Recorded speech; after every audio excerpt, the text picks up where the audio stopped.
नमस्कार, आप सभी दर्शकों का स्वागत है रिपब्लिक हरियाणा में और मैं हूं सौम्या माथुर। तो जैसे आपको पता है कि हम लोग समय समय पर आप लोगों को एक खास हस्ती से मिलवाते हैं और इसी कड़ी में आज हमारे साथ हैं बिजली निगम के चेयरमैन और हरियाणा परिवहन प्राधिकरण के अतिरिक्त प्रधान सचिव शत्रुजीत कपूर जी। इनसे भी हम लोग जानेंगे कि जैसे दो बड़े महकमों की इनके ऊपर जिम्मेवारी है, किस प्रकार से निभाएंगे और इन फ्यूचर वो किस तरह के बदलाव चाहते हैं। तो सर, सबसे पहले आपका मोस्ट वेलकम है हमारे चैनल रिपब्लिक हरियाणा में। नमस्कार जी। तो सर, सबसे पहले मैं यही जानना चाहूँगी कि हरियाणा में बिजली उत्पादन और उसकी लागत की क्या स्थिति है। देखिए, कुल मिला के हमारी जो बिजली वितरण कंपनियां हैं उनके पास लगभग 12,000 मेगावाट जी सर बिजली का बंदोबस्त है। 12,000 मेगावाट में से करीब 4,500 मेगावाट प्रदेश के अंदर बनता है और बाकी हम प्रदेश से बाहर से हमारे करार हैं बहुत सारे अलग अलग सरकारी और गैर सरकारी कंपनियों के साथ जी। उन एग्रीमेंट्स के मुताबिक हम बिजली परचेज करते हैं और अपने जो हमारे 70 लाख कंज्यूमर्स हैं, उपभोक्ता हैं प्रदेश में, उनको हम उपलब्ध कराते हैं। जी। प्रदेश में अगर खपत की बात करें तो औद्योगिक और बिजली और साथ साथ खेती में कितनी खपत होती है सर? लगभग 25%, एक चौथाई जो बिजली है, करीब 1,000 करोड़ यूनिट, वो हम कृषि क्षेत्र में लागत है।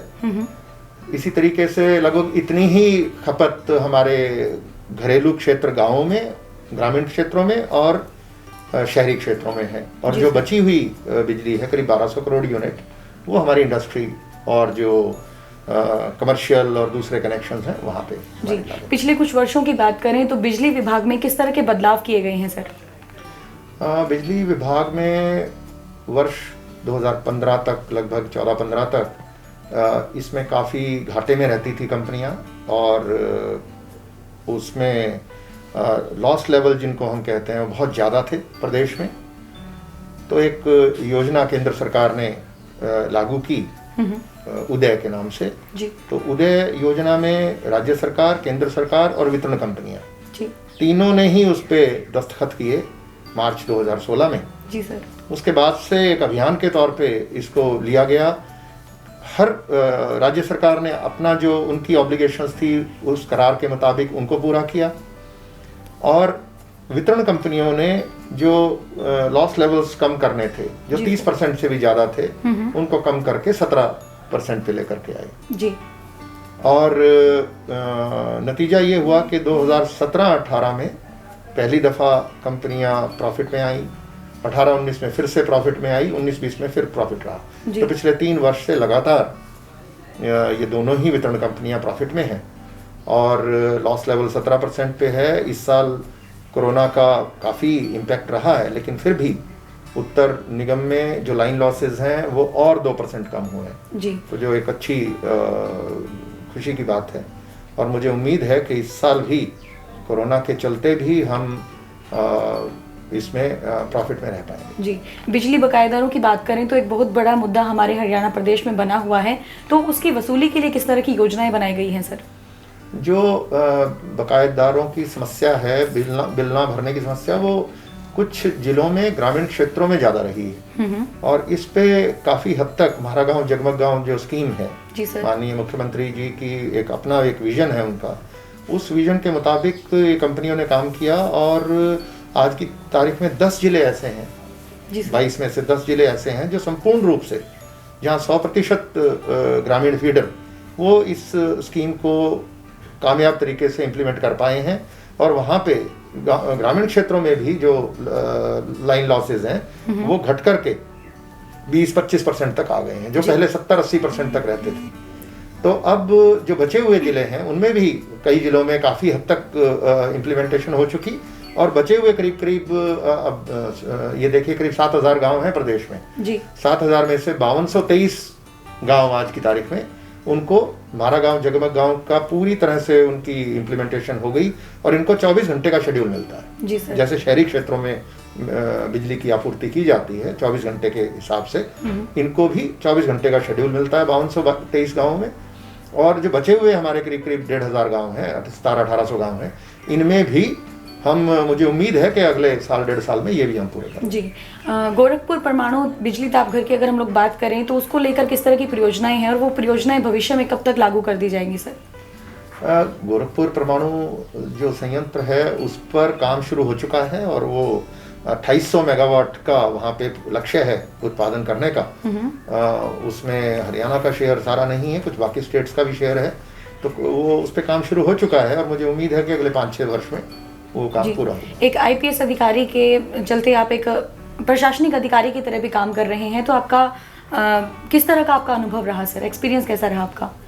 देखिए, एक जो यूनिफॉर्म सर्विसेज में एक मैनेजमेंट पे फोकस रहता है जी सर, लोगों से काम लेने पे फोकस रहता है, तो यहाँ भी इन विभागों में भी काम वही है।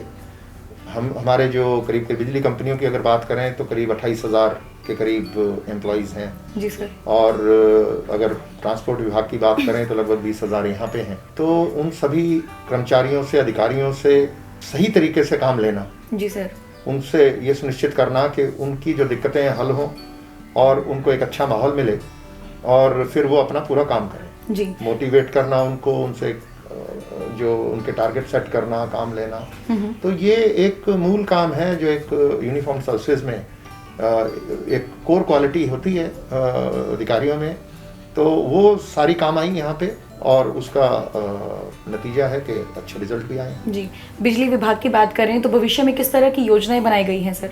जी, अगर हम अगले 5 साल की बात करें तो बिजली कंपनियों का, वितरण कंपनियों की बात करूंगा मैं, वितरण कंपनियों का जो की योजना है वो 10,000 करोड़ का निवेश करने की है। बिजली का जो वितरण प्रणाली है हमारी, पूरा डिस्ट्रीब्यूशन सिस्टम है जी, उसमें करीब 10,000 करोड़ के निवेश से उसमें और बेहतरी करने का इसमें योजनाएं हैं और उस पे वो सारी योजनाएं हमारे जो नियामक आयोग है उनकी भी इस पे सहमति है और उन्हीं पे काम चल रहा है। जी, हरियाणा प्रदेश की बात करें तो ओवरलोडेड वाहनों का बहुत बड़ा मुद्दा छिड़ा हुआ है सर, इस पर अंकुश लगाने के लिए किस तरह की योजनाएं बनाई गई हैं?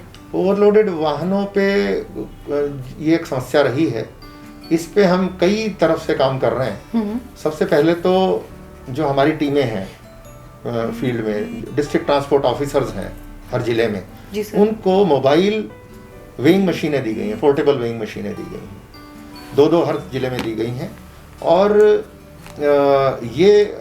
उससे उनको बड़ा लाभ हुआ है। अब वो सड़क पर खड़े होकर के उनको धर्म कांटे पर ले जाने की जरूरत नहीं है। किसी भी वाहन को जिस पे शक है कि ओवरलोडेड है तो वो वहीं पे मौके पर ही उसकी जांच कर सकते हैं और चालान कर सकते हैं अगर ओवरलोडिंग मिलती है। बिल्कुल सर, पहली बात। दूसरा, हमारे जो डॉक्यूमेंट्री एविडेंस है, अगर गाड़ी में कागज हैं जिससे ये साबित हो जाता है कि उसने अपने परमिसिबल लोड से ज़्यादा लोड लिया है जी, लेकर के चल रहा है, तो उस स्थिति में हमने निर्देश ये दिए कि इसमें तुलवाने की भी जरूरत नहीं है जी।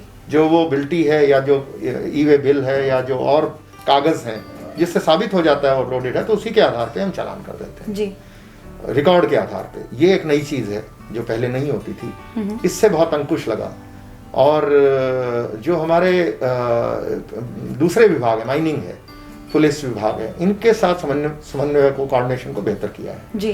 तो उसका नतीजा ये रहा है कि जो अभी रिपोर्ट्स आ रही हैं 80% से ज़्यादा ओवरलोडिंग की समस्या आज की तारीख में, वो जो ओवरसाइज्ड व्हीकल, ओवरलोडिंग, वो अब खत्म हुई है। और अगला कदम हमारा ये है कि हमने national highway authority of India ji के साथ तालमेल अभी किया है और जितने टोल प्लाजा हैं उन पे हर लेन में, प्रत्येक लेन में एक वेइंग मोशन ब्रिज जहाँ लगे हुए हैं उनको दुरुस्त करना है और जहाँ नहीं लगे उनको लगवाना है। बिल्कुल। वो लगवाने से जो गाड़ी टोल प्लाजा से निकलेगी उसका वेट अपने आप आएगा और जो ओवरलोडेड व्हीकल है उनको नेशनल हाईवे पे चलने की इजाजत नहीं दी जाएगी। नियम यही कहते हैं जी।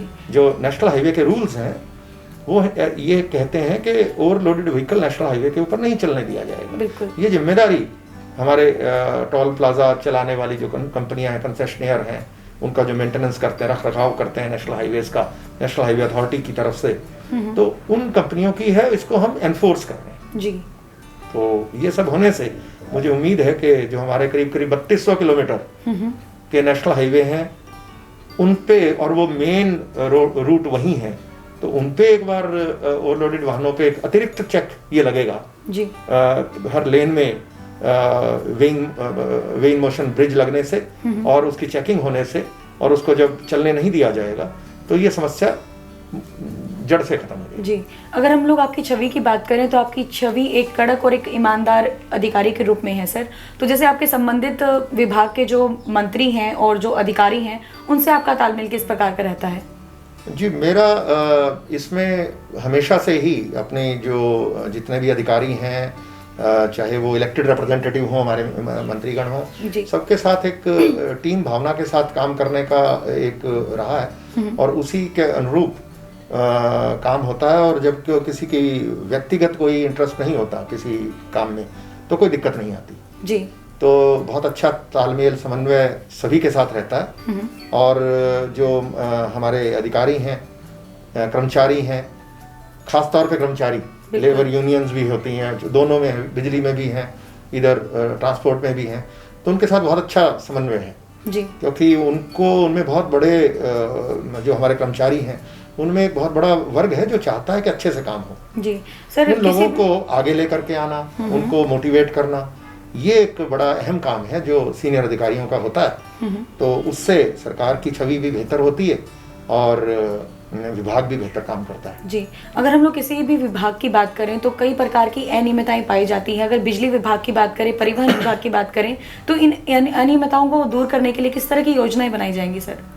देखिए, अनियमितताएं तो जो जहाँ भी हम कलेक्टिव काम होता है, सामूहिक काम कोई भी हो, उसमें कहीं ना कहीं तो आ जाती हैं। लेकिन टेक्नोलॉजी एक ऐसी चीज़ है जो आपने देखा होगा कि पिछले कुछ सालों से, चाहे वो आधार का एक नई चीज़ आई, आधार नंबर के नाम से पूरा सिस्टम बना और हमारे डायरेक्ट जो अकाउंट्स में पैसे जाने लगे, केंद्र सरकार ने बहुत परियोजनाएं लागू की हैं, चाहे गैस सिलेंडर की हों या और भी हमारे बहुत सारे, केरोसिन मुक्त किया हरियाणा को राज्य सरकार ने। तो राज्य सरकार के बहुत सारे ऐसे इनिशिएटिव्स हैं जहाँ पे उन्होंने टेक्नोलॉजी को लगा के अनियमितताओं को एक उन पे अंकुश लगाया है। तो टेक्नोलॉजी को का इस्तेमाल एक हमारा मेजर एक उस पे हम डिपेंड करते हैं, उसी पे योजनाएं बनती हैं कि टेक्नोलॉजी को ला करके हम गलत कामों को रोक पाएं जी। और साथ साथ जो फिर भी ऐसा मिलता है, कोई कर्मचारी है या अधिकारी है जो सही काम नहीं करता, तो उसको आगाह करना, फिर भी नहीं मानता है तो उसके विरुद्ध विभागीय कार्रवाई और उनके सख्ती से उनके खिलाफ एक्शन लेना, ये भी एक सीनियर अधिकारी का काम है। तो उस पर भी कोई गुरेज नहीं हम लोग करते हैं, अपना पूरा काम करते हैं। ये डर रहना चाहिए एक गलत आदमी के मन में कि अगर वो पकड़ा गया तो सजा मिलेगी। बिल्कुल सर। सर, अगर हम लोग बिजली विभाग के बाद परिवहन विभाग की बात करें तो उसे घाटे से निकालने के लिए किस तरह की परियोजनाएं बनाई गई हैं? देखिए, परिवहन विभाग घाटे में है ऐसा कहना सही नहीं है जी। क्योंकि जो हमारे इस पूरे विंग में करीब करीब 4000 करोड़ का रेवेन्यू आता है और जहाँ तक जिसको हम घाटा कहते हैं वो केवल हरियाणा रोडवेज एक छोटा उसका एक पार्ट है, जिनका करीब 500-600 करोड़ के करीब एक डेफिसिट बोलूँगा मैं, उसको घाटा नहीं बोलूँगा, वो रहता है। क्योंकि बहुत सारे सोशल काम ये रोडवेज हमारी करती है, जैसे लड़कियों को कॉलेज लेके आना मुफ्त में, वो बसें चलाना, ऐसे हमारे बहुत सारे ऐसे वर्ग हैं जिनको बहुत सस्ती दर पे पास दिए जाते हैं। लाखों ऐसे लोग हैं जो प्रतिदिन रोडवेज की बसों में बहुत कम पैसे दे करके चलते हैं। तो एक सामाजिक दायित्व है रोडवेज, हरियाणा रोडवेज का, जो वो बखूबी वो अपना पूरा करते हैं। तो उसको अगर उसको मोनेटाइज कर दिया जाए तो ऐसा कोई डेफिसिट भी नहीं है। और जहाँ तक दूसरा हमारा ट्रांसपोर्ट विभाग का एक बड़ा जो हमारा एक पार्ट है वो रेगुलेटरी विंग है।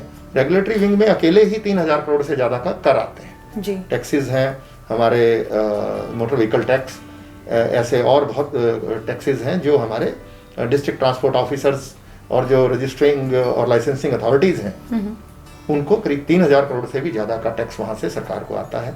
तो अगर दोनों को इकट्ठा देखें तो ट्रांसपोर्ट विभाग में सरकार को नेट रेवेन्यू आता है जी। उसमें कोई ऐसा घाटा नहीं है जी। तो हाँ, ये आपकी बात सही है कि उसको और बेहतर करने का प्रयास होना चाहिए। तो वहाँ भी पिछले कुछ सालों में टेक्नोलॉजी का बहुत समावेश हुआ है। बिल्कुल। और इसको और हम बढ़ा रहे हैं आगे। टेक्नोलॉजी और आएगी तो जो टैक्स चोरी है उसको कम करना, जो हमारे रोडवेज की ही बात करें तो वहाँ टिकटलेस ये करना, टिकटलेस, अभी टिकट देते हैं, उन पे कोई मॉनिटरिंग अच्छे से नहीं हो पाती। बिल्कुल। जो इलेक्ट्रॉनिक हो जाएगा, डिजिटल हो जाएगा, तो उस पे प्रयास जारी हैं और मुझे उम्मीद है कि हम 1-1.5 महीने में उसको पूरा कर पाएंगे। टिकटलेस जो इलेक्ट्रॉनिक टिकट है वो इशू करने का पूरा एक सिस्टम है जिस पे टेंडर लग चुका है, कुछ हमारे पास बिड्स भी आ गई हैं, उनकी इवैल्यूएशन करके उसको जल्दी लेकर के आएंगे। जी, रिपब्लिक हरियाणा में अपना कीमती समय देने के लिए बहुत बहुत धन्यवाद सर। जी, नमस्कार। जी, थैंक यू सो मच।